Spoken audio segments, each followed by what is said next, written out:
It's back to Benghazi for Khalifa Haftar. Hopes for a breakthrough dim after the Libyan warlord rejected a potential path to peace. I'm Maria Ramos, and today's newsmaker is the search for a lasting ceasefire in Libya.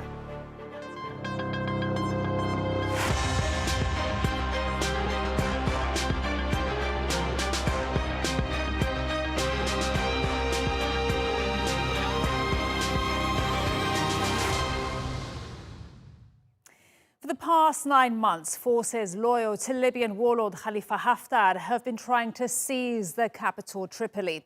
It's led to some of the most fierce fighting in the long-running civil war so far. Already more than 280 civilians, along with at least 2,000 fighters, have been killed. And finding a peaceful solution is proving difficult. Libya is divided. In the east is the Russian-backed militia leader Khalifa Haftar, while in the west is the United Nations recognized government of National Accord and Prime Minister Fayez al-Sarraj. On Monday, the warring sides met in Moscow to discuss a lasting ceasefire mediated by Turkey and Russia. But after hours of negotiations, only Sarraj signed the deal. And as Haftar walked away, President Erdogan sent him a stark warning. We will not hesitate to teach a lesson to the putschist Haftar if he continues his attacks on the country's legitimate administration and our brothers in Libya. So can the two sides find a way to peace? Let's ask our guests. In Tunis is Mohamed Eljarh. He's a Libyan affairs analyst and the founder of Libya Outlook. And in Lyon, France, we have Abdelkader Abderrahmane. He's a peace and security analyst specializing in North Africa. Gentlemen, thanks so much for joining us. I want to go first to you, Mohamed. There was so much optimism around the ceasefire deal in Moscow. Why did Haftar walk away? I think there was an exaggerated optimism. The move to Moscow or the call for a ceasefire was actually hasty. There was no planning or preparation whatsoever, and there has been no consultation with the concerned Libyan parties to ensure that all the terms and the details that deal with the ceasefire are at least agreed in principle. So this is why Khalifa Haftar felt that what Moscow and Ankara were offering was too much of a concession for him, and that it was unacceptable for him, given that he believes that he has a strong position on the ground now, and he wants to dictate some of his own terms when it comes to a ceasefire or when it comes to a political process in Libya. Okay, and what would you say, Abdelkader? Would you agree with this point that there was exaggerated optimism and that Khalifa Haftar now has a strong position on the ground and that's why he walked away? Yes, I do agree with that. I think there was too much optimism. And then we mustn't forget that Haftar went to Moscow under pressure from Abu Dhabi, which was itself lobbied by Moscow. So I think that he went there, but knowing that there would not be much hope for signing anything. So yes, I do agree with that. And he does believe that he's in the better position on the ground. Okay, so you say he went under pressure from Moscow. And my question to you, Mohamed, then what has this done with Khalifa Haftar's relationship with President Putin? Clearly, one of his big backers. Has he embarrassed Putin? This will not be the first time that Khalifa Haftar has embarrassed some of his backers. He embarrassed President Sisi and the Egyptian diplomacy on a number of occasions. He also embarrassed Abu Dhabi on 1 or 2 occasions, and he embarrassed President Macron of France as well on occasions. Khalifa Haftar has been quite effective in diversifying his external support. He does not rely on one actor in contrast to the GNA that relies completely on Turkey and on Erdogan's support. But Khalifa Haftar has the Egyptians, the French, and the Emiratis, and also the Russians more recently. But it's important to make a distinction. The Russian support for Khalifa Haftar is not as strong as some would like us to believe. Now, the Egyptians and the Emiratis and the French are actually providing much more robust support. They have much more belief in Khalifa Haftar than the Russians do. The Russians have always been hesitant to give Khalifa Haftar full support for his project or his war in Libya. They still have issues with regards to his links to the United States and the fact that he lived in the United States for 20 plus years and his links to the CIA, etc. So the Russians have been quite careful. Khalifa Haftar does not consider the Russian support to be strong enough for him to make the concessions that they were asking from him. In addition to that, if Khalifa Haftar gave Putin what he wanted on the first occasion, I guess his other foreign backers in Cairo or Abu Dhabi or Paris will be quite upset and he could lose their support.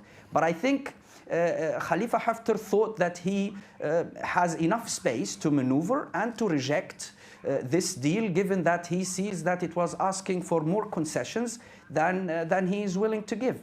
Abdelkader, I don't know if you agree there with Mohamed, but what do you think were the sticking points for Khalifa Haftar? Sorry, what would be? What were the sticking points for Khalifa Haftar, for him walking away from that deal, from the potential ceasefire deal? Okay, I think that Haftar, I do agree with again with Mohammed. Haftar is someone who is really unpredictable, and he does believe that he's in a better position and he should not be dictated anything from Russia or Al-Sisi or Abu Dhabi. So at the end, he does believe that the time is playing in his favor rather than in favor of al-Sarraj. So that's why I think that he walked out yesterday from Moscow without signing any peace agreement. And he, just as he did in the past with Macron or El-Sisi. Okay. So I think that Haftar, yeah. I just want to bring in our third guest who joins us now, and is Guma el Gamaty, who joins us from London, indeed. Guma, I want to ask you the following. Can you trust Khalifa Haftar, given what we have seen on Monday, walking away from Moscow without signing that potential ceasefire deal? Well, before I answer whether we can trust him or not, and you can ask many Libyans whether Haftar can be trusted or not, let me just clarify a couple of points which I've heard your guests have alluded to, which I think inaccurate. Number one, the deal in Moscow which was going to be signed is only a ceasefire agreement. It was not a peace agreement. It was a ceasefire agreement that we all seen the draft. It talks about mechanisms about how to maintain a ceasefire and how to monitor it. That's all. And another fact, which I am absolutely sure about from sources, reliable sources, is that the draft of this agreement was given to the parties 2 days before they have arrived in Moscow. So Haftar and Mr. Sarraj had plenty of time to look at it, read it, and think about it and consider it. To say that Haftar has been surprised about it is nonsense. The fact is that Haftar is not his own man. He does not make his own decisions. He has masters who control him, who use him as a proxy and a spearhead. These masters are multiple. The main one is Abu Dhabi, the Emiratis. The second one is the Egyptian regime. And then he has the French and he has the Russians. This time, the Russians wanted him to sign, but the Emiratis did not want him to sign. The Emirati charge d'affaires in Moscow was actually present with the Haftar delegation all the time. He was dictating to him to the extent that the Russians were annoyed about that. So that is the reality. Now, I can tell you another very important thing. Mohamed, before you do tell me, the reason why Haftar did not want to sign, okay, not really did not want. Continue. Sorry. I want to hear this reason. Go. Can I just finish my point, please? Go ahead. Can I finish my point? Yes, we are told, and we believe from the, various sources that the reason Haftar was told mainly by the Emiratis not to sign is because they said to him, if you sign a document with the GNA, that is basically, essentially a recognition of the GNA as the legitimate government of Libya, which Haftar does not do, because Haftar is waging a war against the GNA and he wants to topple it through military means. And the second thing is they told him that if you sign this agreement, you are agreeing to the Turkish government and Turkey being part of the monitoring mechanism to the ceasefire. So in other words, you, Haftar, are legitimizing the presence of Turkey and Libya, and indirectly are giving legitimacy to the military agreement or the security memorandum of understanding, which was signed by the GNA and Turkey. These issues are the real issues which made the Emiratis tell Haftar not to sign. Probably Haftar was never even aware of the political implications of these things, which are not in the document, but there are implications if he signed the document. So these are the real reasons. As for your question, can we trust Haftar? Of course we can never trust him. Haftar has been engaging in dialogue with Sarraj for almost 3 years. Juma, I want to he met with hear him the in Palermo, response. in Paris and Abu Dhabi twice, and he shakes hands and he says, yes, we want to make peace. Mohamed And then what did he Eljarh. do on the 4th of April? He marched on Tripoli. He wanted to topple the government, and he torpedoed the political process which was organized by the UN and which was due to take place in Gdamis on the 14th of April. 10 days before the 14th of April Gdamis meeting organized by the UN, which was going to achieve peace between all the Libyans, Haftar marched in on Tripoli to torpedo that process. Haftar does not believe in peace. He's a man of war. He's a man of brutality and killing and oppression, and he believes the only language he understands is the language other people of respond war now. and fighting his way into what he Mohamed wants. Eljarh, So, of course, he cannot your be trusted. response, please. He stabs in the back. He's not honest. When he talks about peace, he never means peace. The only language he understands is the language of war and killing and domination Juma, if you could by kindly force. let our guest respond, please. Juma, Mohamed Eljarh, your response, please, to Juma. So very quick points on the Emiratis were actually lobbying Khalifa Haftar for the Russians. So they were actually convincing and working to help the Russians to convince Khalifa Haftar to actually make it to Moscow. So I think there is a contradiction between the information or the sources, what sources are telling Mr. Guma el Gamaty and what sources are telling me. So that is one point. The other point with regards to the sticking point for Khalifa Haftar, the sticking points are the following. As soon as Erdogan and Putin made in the press conference this surprise announcement about a ceasefire in a press conference in Istanbul, Khalifa Haftar was very quick to issue a statement and to make it very clear that he will not, I mean, he is willing to have a ceasefire, but he will not stop the fight against terrorist groups, he will not stop the fight against militias, and he will not stop the fight against Syrian mercenaries that have been arriving in Libya with the help, to support the GNA with the help of Turkey. So Khalifa Haftar is trying to dictate terms in this regard because he believes militarily he's strong enough on the ground and that he is still able to dictate some of these terms.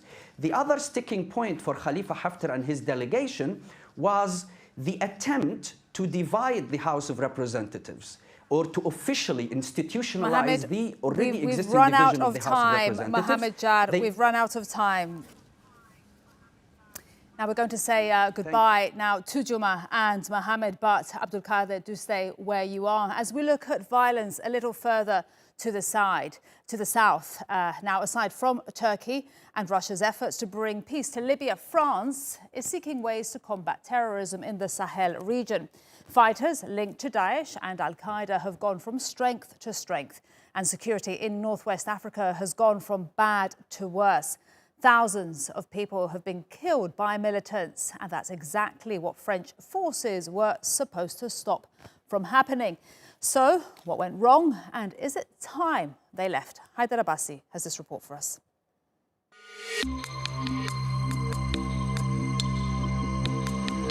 Honouring the dead, the bodies of 71 soldiers killed by terrorists last month.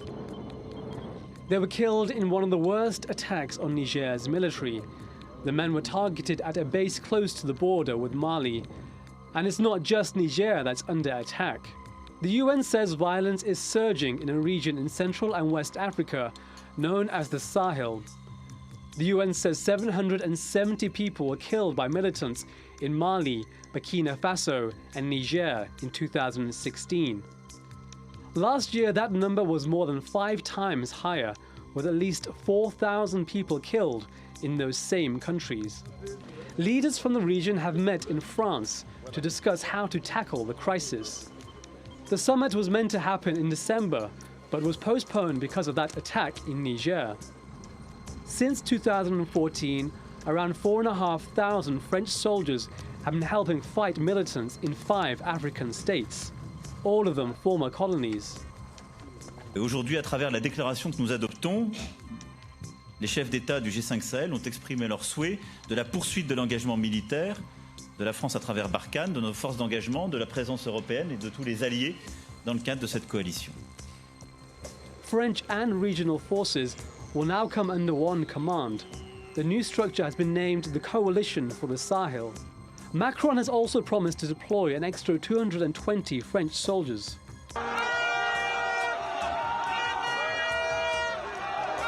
But there's been growing anti-French sentiment among people in the Sahel. On Friday, hundreds protested in Mali's capital, demanding French soldiers leave. We took a look back over 7 years and we found that the results were not good. We had more deaths. So we're asking for a change in the system. I am in the street because I want France to leave, because France is causing problems. And our leaders who support France, if France does not get out in the days to come, we will call on the government to leave. The people have the last word. Macron has also been criticized at home as more French troops are attacked and killed.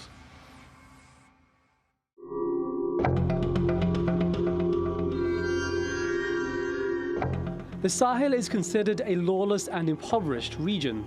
Groups like Daesh have exploited such conditions to recruit members. Despite the presence of French and UN soldiers, militants have taken advantage of porous borders to spread across the area. There are now several terrorist networks operating in the Sahel. The most powerful is Jamaat Nasr al-Islam al-Muslimin. It was formed after 4 Al Qaeda-backed factions joined forces in 2017. Its fighters have targeted military bases, airports and hotels in cities across West Africa. There's also the Islamic State in the Greater Sahara, which has been growing in Niger.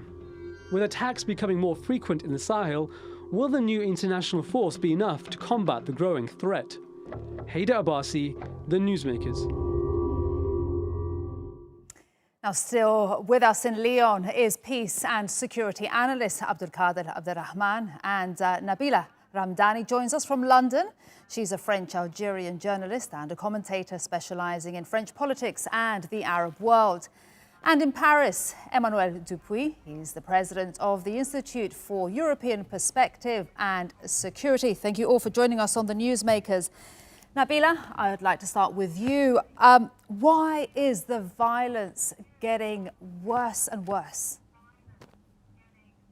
Well, a lot of the instability in the Sahel region can in fact be traced back to the disastrous Libya intervention led by the French in 2011. Colonel Gaddafi was killed, his regime collapsed, but all that led to a power vacuum which has been exploited by extremist groups. And Libya is now full of groups such as Al Qaeda and ISIS, and so are the deserts surrounding it. And before the intervention, countries like Britain and France were negotiating extremely well with Colonel Gaddafi, bringing about a period of détente which could have very easily democratized Libya. But the violent Western intervention not only worsened the civil war in Libya, but it also emboldened groups such as Al Qaeda.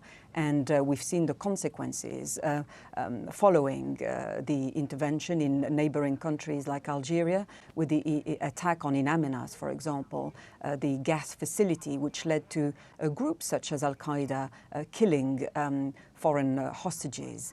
So it just shows how vulnerable this area has become, and the French are desperately seeking support from allies, including from the European Union. But I think what we have to bear in mind when we discuss, security issues in the Sahel region is how the global context has changed. Rather than dwelling on the complicated specifics of the French military operation that spans many countries, I think we need to appreciate that the way combat has changed all over the world. Many wars are not fought country against country as they used to be, but against terrorist movements operating all over the world. And we used to hear a lot about, the so-called war on terror. And by definition, that expression has all kinds of hawkish connotations. And but what France's problem is now is to reconcile, all the negative connotations associated with the war on terror with the real danger of allowing vast terrorist movements strengthening at Europe's doorstep. Emmanuel, I want to ask you, would you agree with what Nabila is saying? Well, not precisely. First of all, because the terrorist organization have been acting before the collapse of Mohamed Gaddafi. The attacks occurred in the northern part of Africa in the beginning of the years 2000, 2001. There was the attacks in Mauritania in 2009 against the French embassy. So the question is not totally linked to the collapse of the state in Libya. Of course, arms and terrorist groups have been benefiting from and have been fueled by a certain number of capacity that they have relied on. But of course, the question is not about considering all of these terrorist groups as only linked to jihadi causes. There is a mixed groups in which the insurgency is focused on a certain number of quests for independence. This is the case for the Tuareg. They've been fighting for independence since 1963, so it's an old problem that the Malian authorities have been dealing with. Of course, there's a problem of narco-trafficking.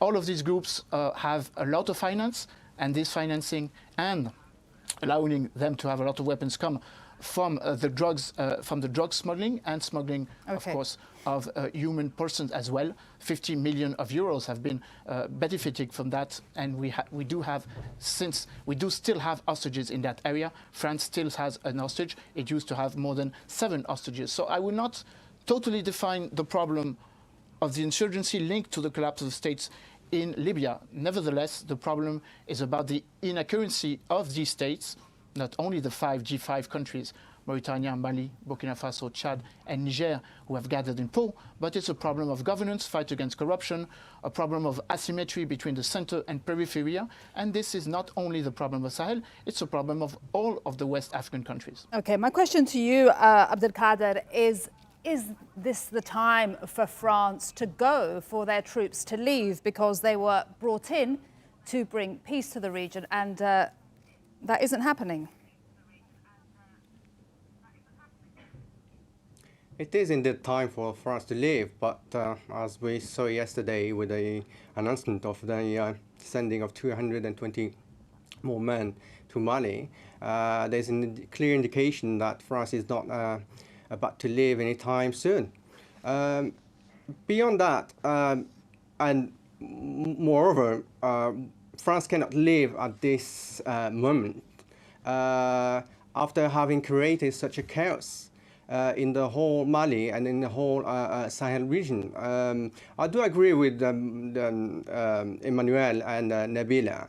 The problems of Mali and the Sahel dates back decades ago, but indeed those problems have been triggered by the NATO's intervention in Libya in 2011.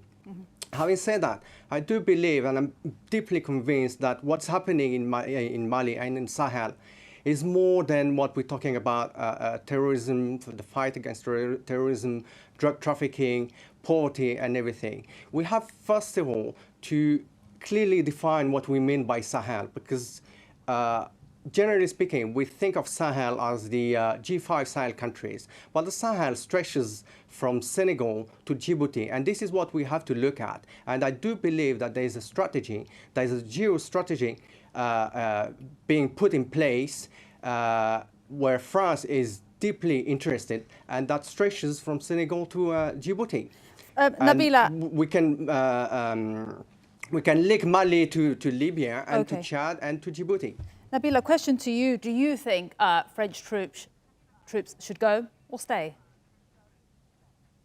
Well, I think the first thing to say is that the kind of insurgents groups we're talking about are not, small groups of radicals. They are heavily armed and extremely dangerous fanatics.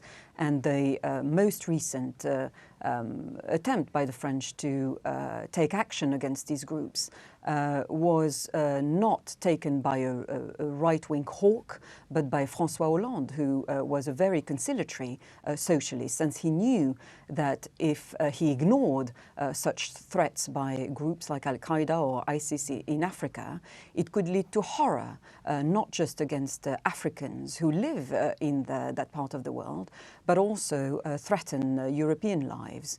And yes, of course, France was a colonial power, but it's now a well-equipped and modern military, and its interests and actions are in fact supported and welcomed by the countries threatened by the insurgents. And there is in fact, France has a legal mandate to justify its presence. And I would contend that the reason why the French troops are becoming so unpopular, it's not just because they're there, but because they are losing the war.